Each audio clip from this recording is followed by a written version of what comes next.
Alright. This video we are doing the Magic Necromancer.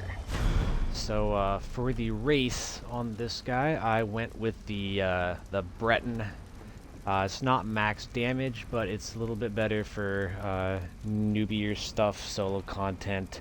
This gives you a little bit better self-sustain if you're not in a group. You can hit harder numbers if you run with a Dark Elf or a High Elf instead of the Breton. But this character is mostly going to be a support damage. I'm just currently working on getting his damage up. So we're going to go right into it. First things first is the champion points.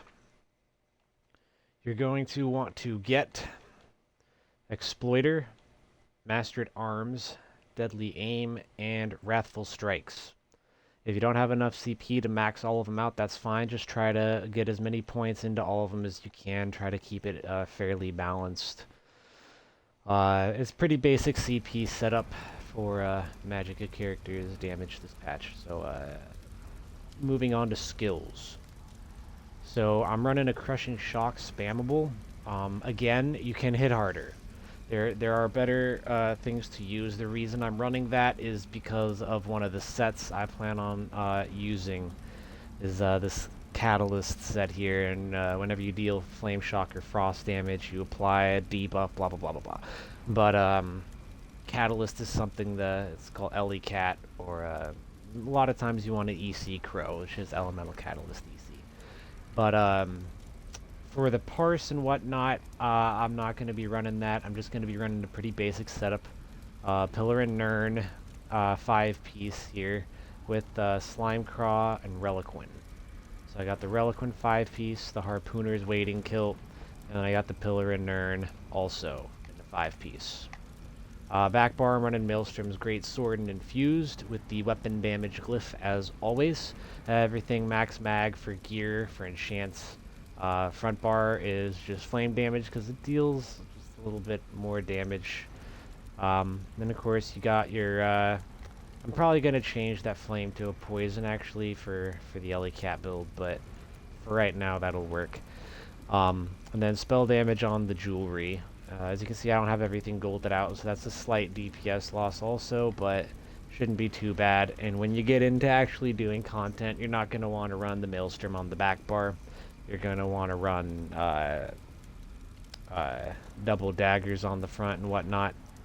But as I'm going to be running the Elemental Catalyst, this is just the build that I'm running. It's a good solo build too, for like Maelstrom and stuff like that. So if anybody needs running that kind of thing, this build should work for that. So as far as Mundus and whatnot, again, pretty basic. Just running the Thief, and I'm running Witch Mothers for the food, just because for some reason my health is a little bit low. For the skills, like I said, I'm running the Crushing Shock spammable, so that's what I have on my front bar for my spammable damage. Then I have my Mystic Siphon. That's down in right here. So Gravelord, a lot of Gravelord abilities just because of the passives you get from Gravelord. You're gonna have Mystic Siphon and then the Stalking Blast Bones. Then you have the Camo Hunter from the what's the, I'm drawing a blank. Fighters Guild, that's the word I'm trying to think of. So you're running that on the front bar. You're running Necrotic Potency just to, if you're in a lot of mobs, you can just use that to get ulti up. It is just like a tooltip thing. It's in Bone Tyrant, so it also gives you a little bit of resource regen with some of the passives in here. It just helps a little bit. That's just, it's nice to have kind of a tooltip ability.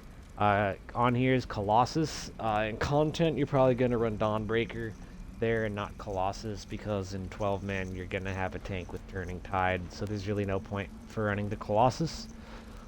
But back bar I'm running the Renewing Animation, just because I didn't really know what else to put there. Why not, you know? But pretty basic back bar from all my other builds. You got your Stampede. Then right here I'm going to have my Skeletal Arcanist. That's another Grave Lord ability, Skeletal Arcanist. And then you're going to have your Trap Beast. Again, a Camo Hunter just for the buff, just like on the front bar. And then the Mender, just in case you need to pull it out for some self-heals, or if you're doing 4-man, you don't have a healer out soloing a world boss or whatever. It's just nice to have a little self-heal on your bar for when you need it. But that's the bar setup.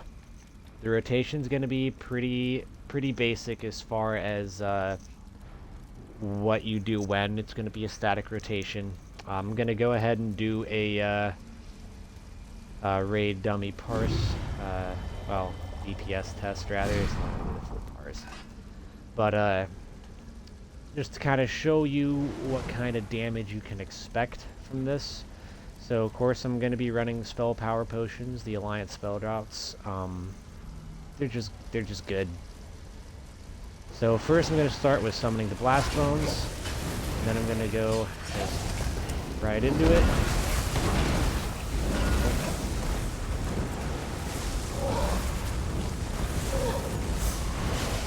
Blast Bones being weird there. Might be a little bit low on the damage. It's kind of an odd start. But you're just going to do those 3 abilities every time on your back bar. You're just going to kind of spam light crushing shock leaves until you get down on the timer. Then you're going to summon your Blast Bones out just on cooldown. It's usually about 5 seconds until the thing wears off. I like to cast the Blast Bones. So that's really the only thing that's going to be at all dynamic on this rotation. Is that Siphon.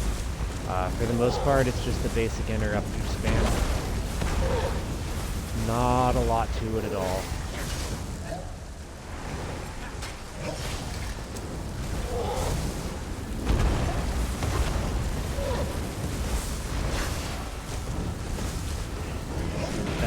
Get it?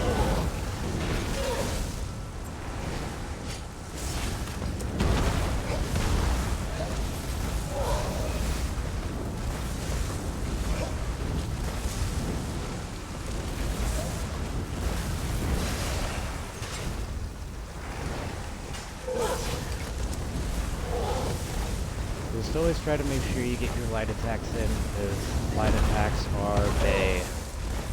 Yes, I said bae. Don't judge me. But they are. Light attacks are awesome. You don't want to accidentally miss those. If you have a light attack fall off, I mean, 1 is okay, but it's still going to be a noticeable damage difference, even just 1.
there we go.